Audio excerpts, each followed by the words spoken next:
नमस्कार, मैं हूँ भावना शर्मा और आप सब देख रहे हैं अपना फेवरेट चैनल भावना शर्मा। जी, कहिए कैसे हैं आप? आज हम बात करेंगे कृष्ण जन्माष्टमी की। जी हाँ, कृष्ण जन्माष्टमी जिनको भगवान कृष्ण के रूप में जाना जाता है, उनका आज बर्थडे मनाया जाता है, उनका आज जन्म हुआ था, उनका जन्म दिवस मनाया जाता है। कई लोग इनका व्रत इस दिन व्रत भी रखते हैं और पूरी निष्ठा से इस व्रत को का पालन करते हुए अपना जो व्रत है वो खोलते हैं अगले दिन।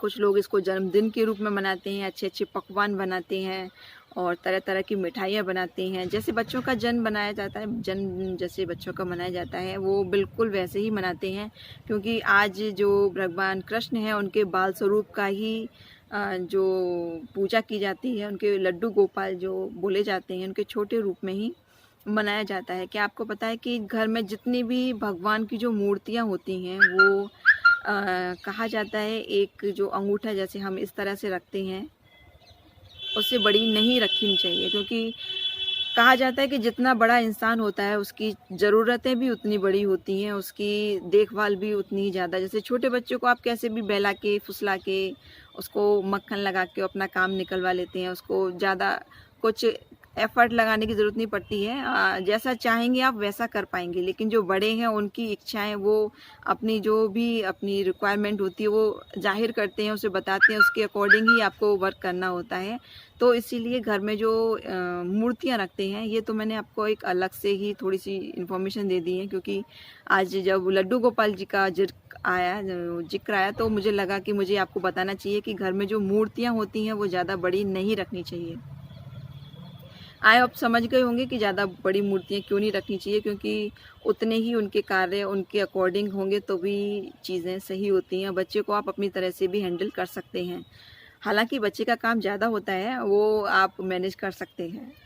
चलिए आते हैं फिर से अपने टॉपिक पर और बातें करते हैं। आज लड्डू गोपाल जी का भोग लगाया जाता है। कुछ लोग माखन मिश्री से लगाते हैं, कुछ लोग खीर से लगाते हैं, कुछ लोग दही से भी लगाते हैं। लेकिन जो कृष्ण जी का जो बाल स्वरूप है, उनकी जो कुछ चीज़ें जो ज़रूर की जाती हैं, वो मैं आपको बताना चाहूँगी। एक ख़ास तौर से जो है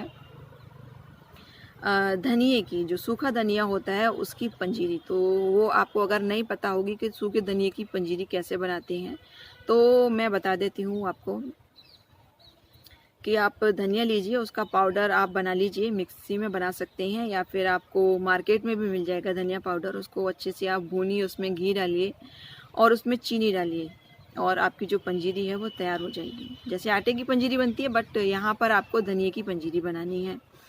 आप जो भोग लगाएँगे उसमें आप फल भी ले सकते हैं, लेकिन माखन मिश्री का विशेष महत्व होता है, क्योंकि जो कान्हा जी थे उनको माखन मिश्री बहुत ही ज़्यादा प्रिय थे और वो जो जहाँ रहते थे, गायों के बीच में रहते थे, वहाँ दूध और दही की कोई कमी ही नहीं थी।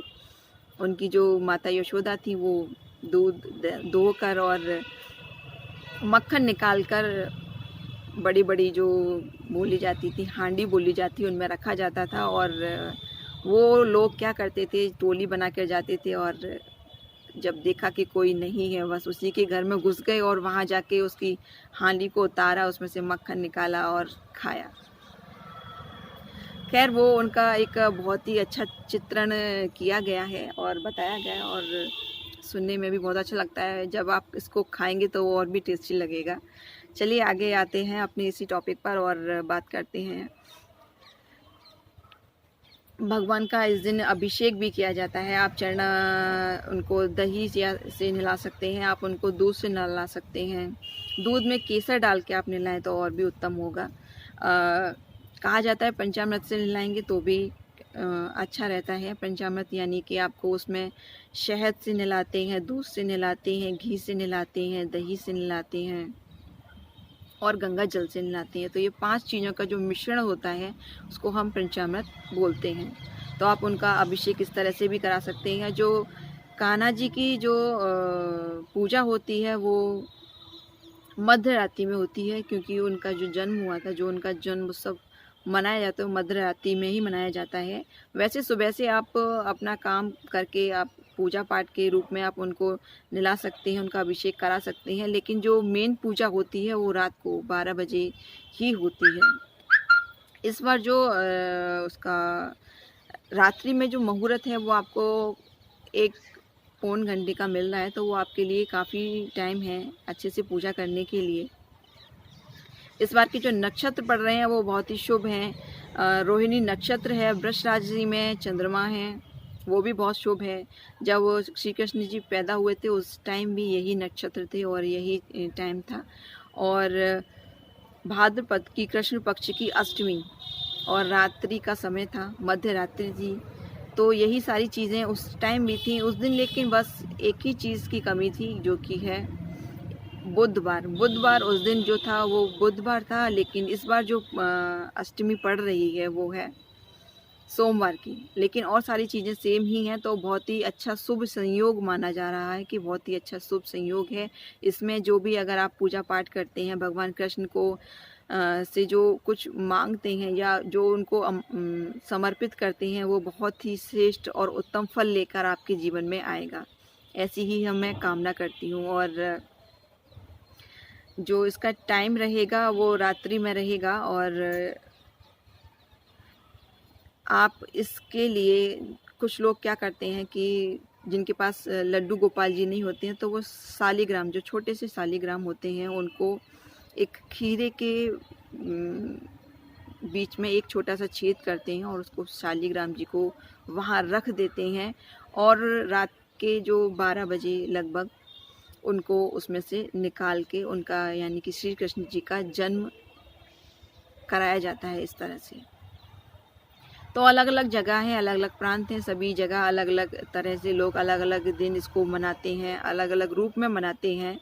लेकिन आप अगर मेरी वीडियोस देख रहे हैं तो इसका जो टाइमिंग है वो जो इसको मनाने का जो टाइम है रात के 12 बजे, आपके 11:15 बजे आपका जो ये 11:25 से आपकी जो पूजा का आरंभ हो जाएगा रात के, और वो 1:45 तक यह रहेगा। तो आपके लिए काफ़ी टाइम है, आप इसकी पूजा बहुत ही अच्छे से कर सकते हैं। वैसे रात के अगर आपको नहीं पता होता है कि जो टाइम सही टाइम क्या है इसका, तो आप रात के 12 बजे भी अगर इसको उनका जन्म कराते हैं यानी कि भगवान श्री कृष्ण का जन्म कराते हैं तो बहुत ही अच्छा रहता है।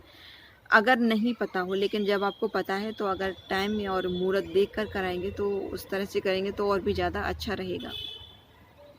कुछ लोग क्या करते हैं कि उनका व्रत होता है और वो रोहिणी नक्षत्र के द्वारा ही देखते हैं कि रोहिणी नक्षत्र कब ख़त्म हो रहा है, यानी कि जो भगवान श्री कृष्ण थे उनका जन्म जो हुआ था वो रोहिणी नक्षत्र में हुआ था।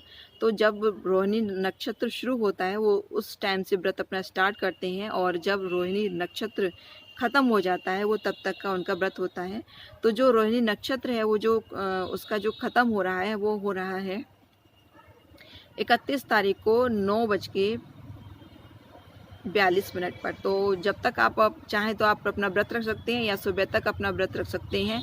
तो आप जैसे जिस तरह से मनाते हैं उन चीज़ों को ज़रूर मनाइएगा और पूरी श्रद्धा भाव से अपनी पूजा करिएगा, हंसी उल्लास से रहिएगा। और इस बार जो आप पाग बनाते हैं, मींगी के पाग बनते हैं, कहीं और गुड़ का पाग बनता है, कहीं खोए का पाग बनता है और कहीं गोले का पाग बनता है। तो खुशियाँ अपनी जो हैं वो दूसरों के साथ साझा भी करिए, उनके साथ समय बिताइए, औरों के साथ आस पड़ोस में जाइए, क्योंकि इस समय जो कोविड का टाइम था वो अभी ख़त्म हो चुका है। जो कोविड है वो बहुत ही कम है और आप इस समय अच्छे से मिलजुल कर अगर करेंगे चीज़ों को तो आपकी जो कुछ यादें बनेंगी, जो आपके अच्छा समय व्यतीत करेंगे एक दूसरे के साथ, वो आपको लाइफ टाइम याद रहेगा। और काफ़ी लोग ने इस जो पेंडेमिक था इसमें काफ़ी लोगों ने अपने घर परिवार के लोगों को खोया भी है, तो उनको भी अगर आप उनसे मिलजुल कर ये चीज़ें शेयर करेंगे, मनाएंगे त्योहारों को, तो उनको भी अच्छा लगेगा। तो बस यही कहना चाहती थी आपसे, आप जो भी त्यौहार मनाएं बड़े धूमधाम से मनाएं, अच्छे से मनाएं, जितना सामर्थ्य है उसके साथ मनाएं और अपनों के साथ मनाएं, अपने पड़ोसियों के साथ मनाएं। बस इतनी सी कामना है आप सभी से कि जो भी करें, जैसे भी करें, सेफ्टी से करिएगा, ये नहीं कि अब ज़्यादा ही फ्री हो जाइएगा, मास्क का भी यूज़ ज़रूर करिएगा। अभी मैं अपने शब्दों को यहीं पर विराम देती हूँ, फिर मिलूँगी किसी नेक्स्ट स्टोरी के साथ। तब तक के लिए नमस्कार।